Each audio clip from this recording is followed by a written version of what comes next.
অসৎ উদ্দেশ্যে এটি ব্যবহার করবেন না। ইউটিউব জগতে বশীকরণ সম্পর্কে আপনি হাজার হাজার ভিডিও পেয়ে যাবেন। কেউ বলছেন কুফরি বিদ্যা সম্পর্কে, কেউ বলছেন টোটকা বিদ্যা সম্পর্কে। সেই ভিডিওগুলোকে দেখে আপনি ট্রাই করেছেন, পরীক্ষা করে দেখেছেন, কিন্তু কোনোটিতেই আপনি সফল হতে পারেননি লবঘণ্টা। কিন্তু মনে রাখবেন, ইসলামে অসৎ উদ্দেশ্য নিয়ে কারোর ক্ষতি করার সম্মতি কিন্তু ইসলাম একেবারেই দেয় না।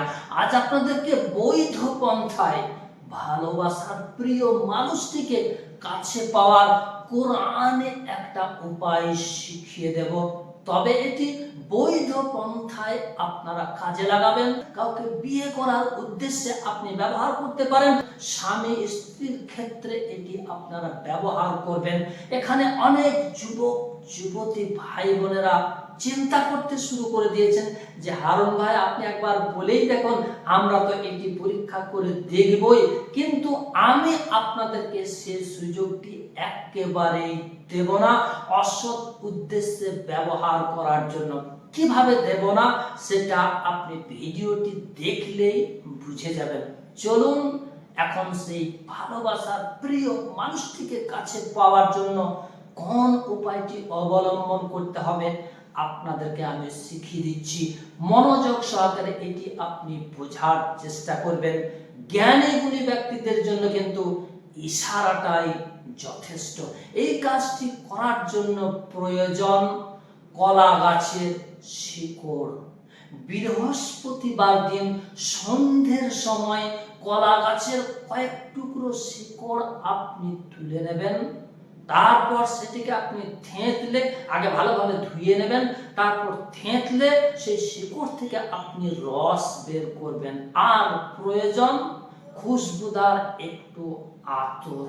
আতরটি আপনি অবশ্যই অ্যালকোহল বিহীন নেবেন। ওই কলা গাছের শিকড়ের রসের মধ্যে ওই আতরটিকে আপনি ঢেলে দিন এবং এক পাতা সিন্দুর আপনি ওটির মধ্যে ঢেলে দিন। এখানে আপনি শুকনো ডাস্ট পাউডার রঙও আপনি ব্যবহার করতে পারেন। তারপর কোরআনের একটা আয়াত 7 বার পাঠ করে 7টি ফু দিয়ে দিন এবং সেটিকে ভালোভাবে ঘেঁটে নিন, মিশিয়ে নিন, একটা পেস্টের মতো তৈরি করে নিন। এটি যখন আপনার তৈরি হয়ে যাবে তখন ওটিকে আপনি যার শরীরে লাগিয়ে দেবেন, সেই আপনার প্রেমে একদম দিওয়ানা হয়ে যাবে। এতক্ষণে আপনারা ভাবতে শুরু করে দিয়েছেন যে দোয়াটি কোন দোয়া। এই দোয়াটিকে আমি একটু গোপন রেখে দিচ্ছি। যিনাদের জানার প্রয়োজন এই দোয়াটি কোন দোয়া, স্ক্রিনে দেওয়া এই নম্বরে আপনি আমার সঙ্গে যোগাযোগ করবেন। সামান্য কিছু ফিস নেওয়ার পরে আপনাকে আমি বলে দেব। তবে বলে দেওয়ার আগে আমি একটু যাচাই বাছাই করে দেখে নেব। যাচাই বাছাই করে দেখার পর আমি যদি মনে করি, বলার প্রয়োজন মনে করি, তবে আপনাকে বলবো, না হলে কিন্তু আপনাকে আমি বলবো না। বৈধ পন্থায় যাতে আপনি এটি ব্যবহার করতে পারেন, কাউকে বিয়ে করার উদ্দেশ্যে আপনি ব্যবহার করতে পারেন, স্বামী স্ত্রীর ক্ষেত্রে আপনি এটি ব্যবহার করতে পারেন। এই বৈধ পন্থায় যদি আপনি ব্যবহার করতে চান, তাহলে সামান্য একটু ফিস দিয়ে এই স্ক্রিনে দেওয়া নম্বরে আমার সঙ্গে যোগাযোগ করবেন। অবশ্যই আপনাকে আমি বলে দেব। তার আগে কিন্তু আপনাকে কোনো মতেই আমি সেই দোয়াটি বলবো না।